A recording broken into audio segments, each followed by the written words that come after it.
बिस्मिल्लाहिर्रहमानिर्रहीम। अस्सलाम वालेकुम दोस्तों। जीअं त पीर साईं सरदार जो जेको आहे रूहानी सफ़र जो आगाज़ थी चुको आहे, इन हवाले सां असां हिकु तमामु बहितरीनु शइ ॾिठीसीं। 1122 जेका रेस्क्यू सर्विस आहे एमरजेंसी जी सूरत में, उन जूं 2 एम्बुलेंसूं गॾु हूंदियूं आहिनि प्रोटोकॉल सां गॾु पीर साहिब सां।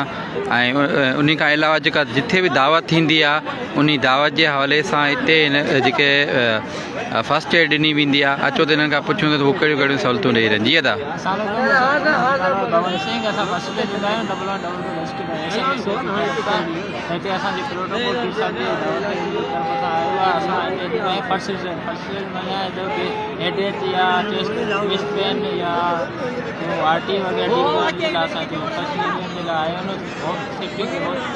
हॉस्पिटल जी शिफ्टिंग आहे असांजी हितां खां अवेलेबल आहे। टेबलेट फॉर्म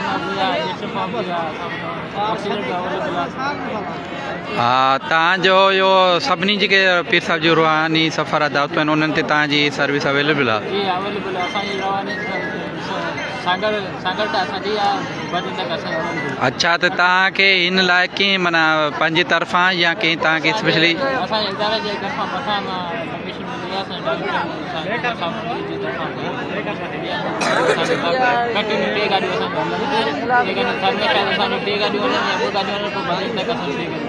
माशाअल्लाह तमामु बहितरीनु दोस्तों। जीअं तव्हां ॾिसो था, हीअ रेस्क्यू 1122 आहे ऐं हिकु सुठी सर्विस फ़राहम करे पे। फस्ट एड जी जेका बि सर्विस आहे अला न करे कयो, का बि एमरजेंसी आहे या को बि आहे। ऐं हीअ बि हीअं ॾिसो पेशेंट हिकिड़ो खणी आया आहिनि।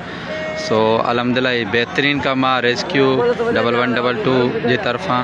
ऐं जेके बि माना जी तबियत ख़राबु थींदी आहे एमरजेंसी जी सूरत में, उन्हनि खे फस्ट एड हिते ॾिनी पई वञे।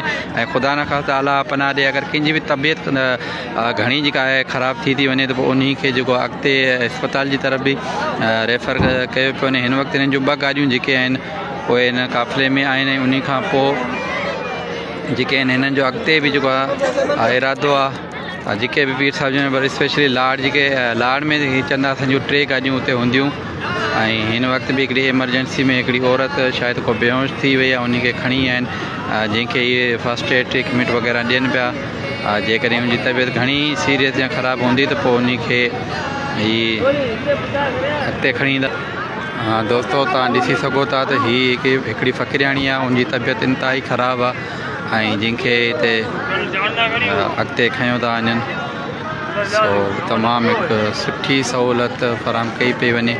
पहिरीं त हिनखे फस्ट एड ॾियनि पिया अंदरि एम्बुलेंस में। जेकॾहिं हितां अगरि थी थो वञे रिकवर त पोइ ठीकु आहे, न त हिननि खे अॻिते बि खणी वेंदा।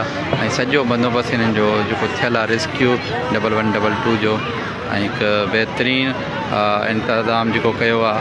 असां ॾिठोसीं कल्ह खां पोइ नोट पे कयोसीं। सो सुठी सर्विस हुई, सुठी ॻाल्हि हुई। असां चाहियोसीं त तव्हां सां बि शेयर कयूं। वधीक असांखे तव्हांजी हिन सर्विस जेका रेस्क्यू 1122 जी आहे, इन जे हवाले सां तव्हांजे लाइक्स ऐं कमेंट्स में ॿुधाइजो त कीअं हीअ सर्विस तव्हांखे सुठी लॻे पई। ऐं मुंहिंजे ख़्याल में जेको बहितरीनु इंतज़ाम कयो वियो आहे।